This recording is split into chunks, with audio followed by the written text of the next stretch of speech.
as we were worshiping, I was standing on there, and suddenly the Lord just opened my eyes, and I saw a huge evolving door. And I saw literally hundreds of people and thousands of people going through this huge evolving door. But then I saw something very interesting, that only half of them went through the evolving door and exited at the right side.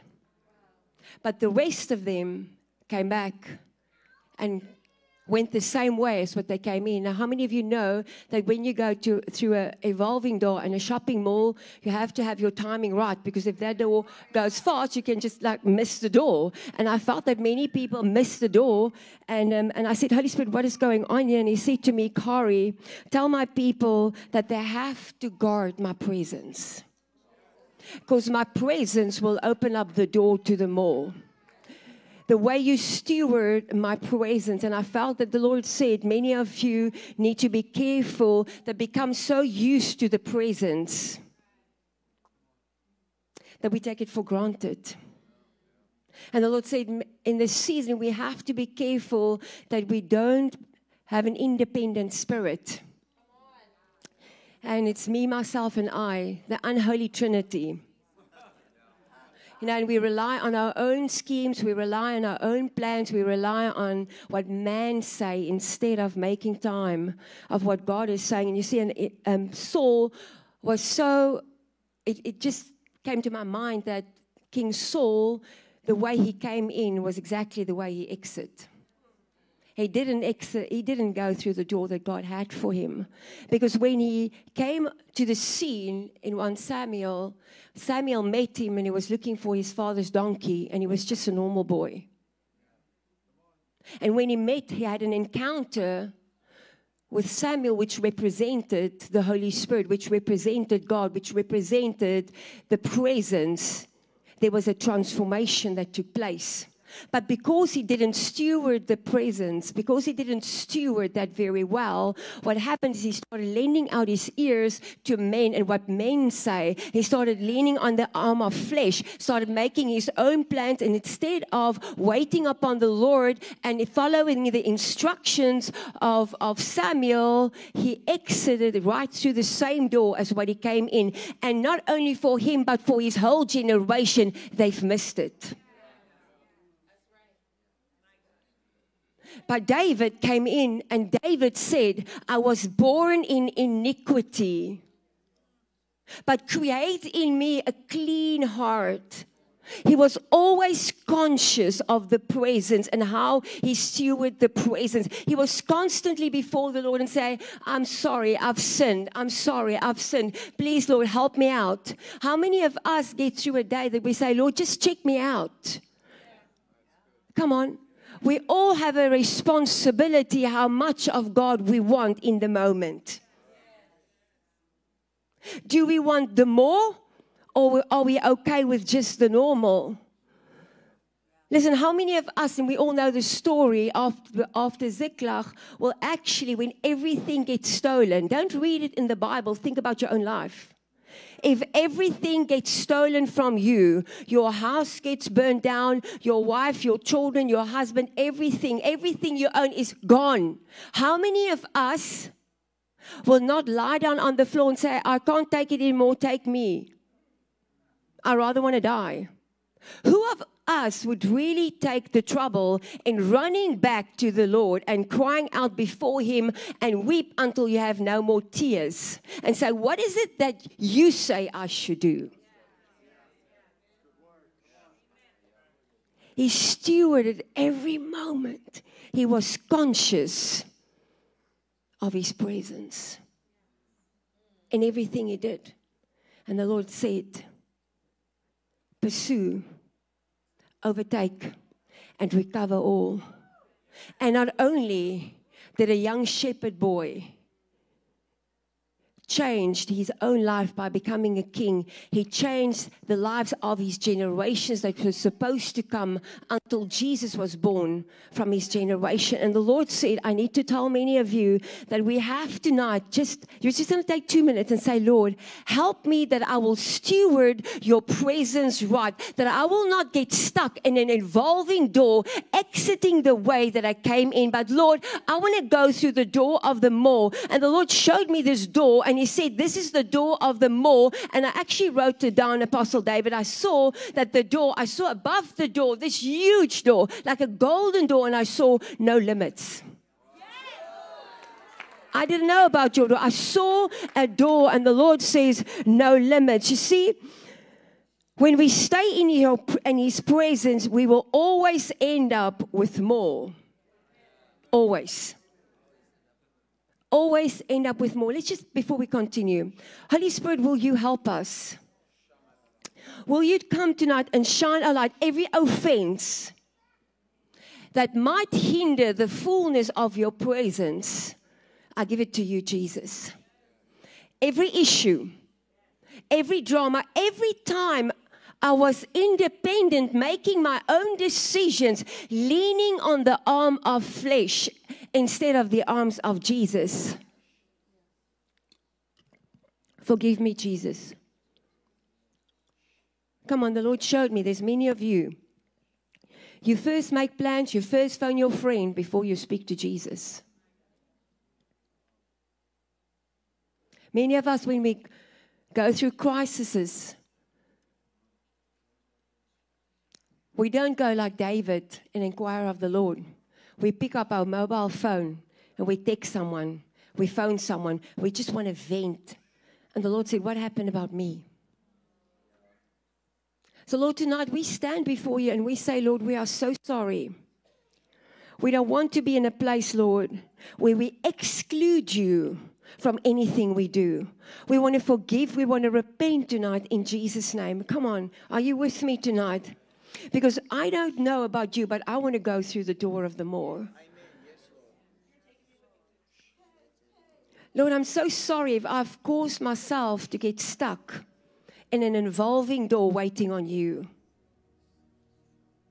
through my own actions. Lord, please forgive me. Please forgive me if I've had bad attitude and I was not stewarding your presence at all times well. I ask that you please forgive me, Jesus. Thank you, Jesus. I just feel how the Holy Spirit is just moving over some of you. There's some of you that just need to make right with the Lord. I just believe the Lord wants to come and shift some of you tonight. Holy Spirit, every time you made a decision about your work, about your family, about your finances, maybe some of you have got anger and unforgiveness and bitterness. Just let it go. Lord, we want to say tonight, like David did, create in me a clean heart and renew the right spirit within me.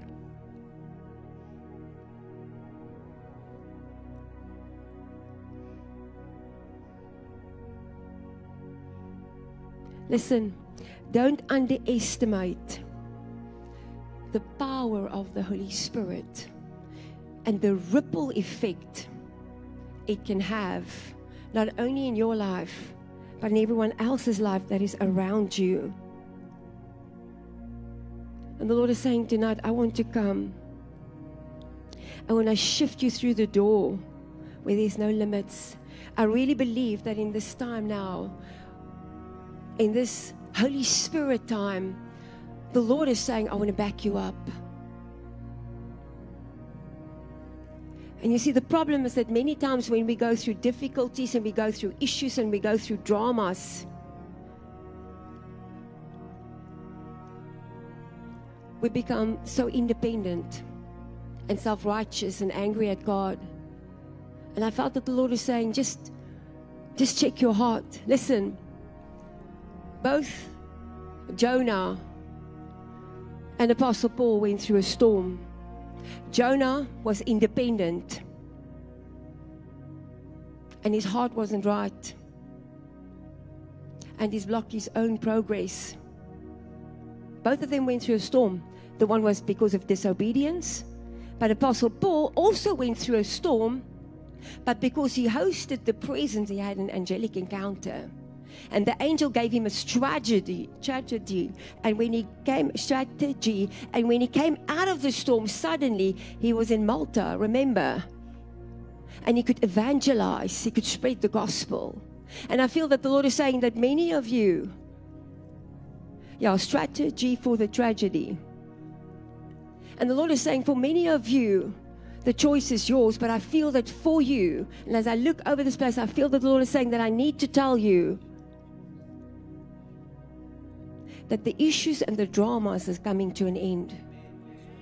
It's coming to an end. I prophesied over you. The Lord showed me that many of you, your difficult situation is coming to an end. And it's all about as you host His presence and you keep your heart right, God says, I will release the wind of my Holy Spirit and thrust you through the door, of the mall. And the Lord reminded me, listen, when the woman of Zarephath was sitting and she was crying and she was going through her own storm, not knowing where the food is going to come from tomorrow. Can you remember it? The moment when Elijah showed up and she made food for him, I believe that was prophetically hosting his presence. She had a choice. But by being obedient and hosting His presence, I believe the Holy Spirit started swirling around her house, filled the house, and suddenly there was more. Say, there was more. Say it. The demonic limitations over her family was broken. And in one moment, she started pouring the oil, and the oil never stopped, so much so that she could pay off her debt. And not only that, it was more than enough for her to live off that for the rest of her life. Say, so much more. So much more. Listen. When the Hebrews cried out to Moses and said, we can't take this anymore. We are so tired of the manna. We need some meat. What did Moses do? He prayed, and I believe that Moses represented the Holy Spirit. And the moment they connected to the Holy Spirit, what happened? There was so much more. Suddenly, a rushing wind came out of the sea, and there was so much more quail that they couldn't eat it. The Bible said that they actually vomited it out. That's so much more. Come on. There was too much. When Peter fished all night, and you all know the story, but what happened? When Jesus came to the scene, because Peter said, on account of your word, he was willing to steward the presence, even though his mind told him, listen, I've done this. How many of us have felt, Lord, I've done this before. It's not working. But on account of your word, I will host your presence once more. And he came and he threw out his nets, and when he pulled it in, he had to call other people to come and help him, because it was so much more than he could have by himself. He had to call in all the other people. And I feel the Father is saying tonight that I'm going to release the power of my Holy Spirit over you. If you can steward my presence right, if you can stay dependent on my Holy Spirit, I will release a fresh anointing of you that will thrust you into the more realm of what you ever thought would be possible.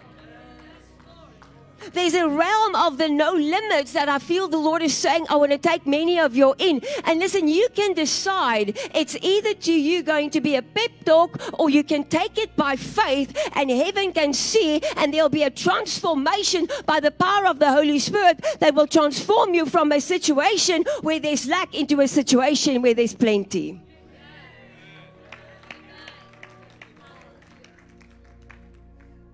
This is what the Holy Spirit wants to do tonight. And I believe the Father said, I told Anton, the Lord said, Kari, there's some people, who of you, have been going through some rough situations, honestly, this last month. Come on.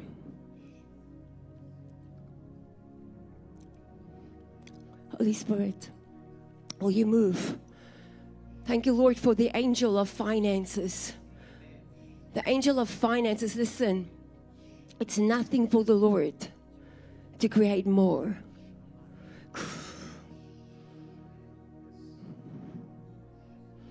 It's nothing for the Lord to create like the oil, the overflow, over abundantly above your expectations, more than you thought would be possible.